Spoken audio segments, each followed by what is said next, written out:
Екі-ақ өнім емес, уже үшінші өнім қосылып жатыр. Өте жақсы өнім.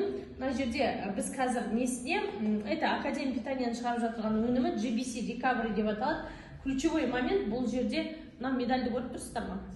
Буквально алдыңғы аптада біздің логотиппен GBC Recovery болып шыққан осы өніміміз халықаралық тағам тану конкурсына қатысып, бірінші жүлделі гран-при орын алып отыр. Осы өнім. Қазір медальдардың, дипломдарын бәрін жіберемін, міне. Пожалуйста, Астанада өткен Интерфуд деген конкурста бірінші орын алып отыр.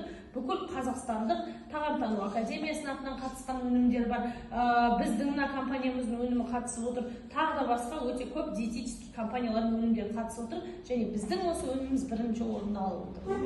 Өте керемет құнды өнім. Я тоже осындай 300 баға. Бұл өнімнің енді жұмыс жасайтын спектр дейді ғой.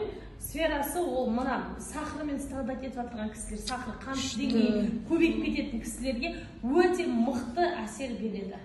Кәдімгі қант деңгейін, инсулинді қалпына келтіріп, ол білесіздер, қант деңгейі, инсулин деген уже бүкіл қанның да құрамына әсер етеді.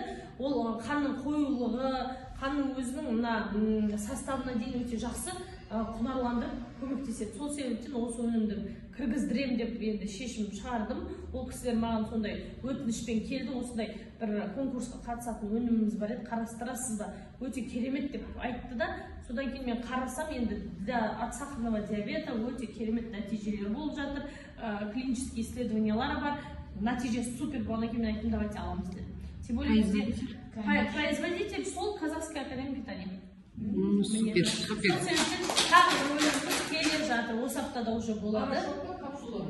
Мына біздің wellness сияқты банкада болады, үлкен wellness бізде прям, мына енді порошкообразный ғой, прям талқан сияқты үгітілген, оны көріп отырсыздар, ол гранулированный болады, мынадан қарағанда кішкене ірі и воздушный болады. Енді жаңа керемет сұрақтар қойып жатсыздар, мынаның дәмін өзгертуге болмай ма деген сияқты. Мынаның дәмі тәтті емес шын мәнінде, бірақ үйренген адам уже үйреніп кетеді.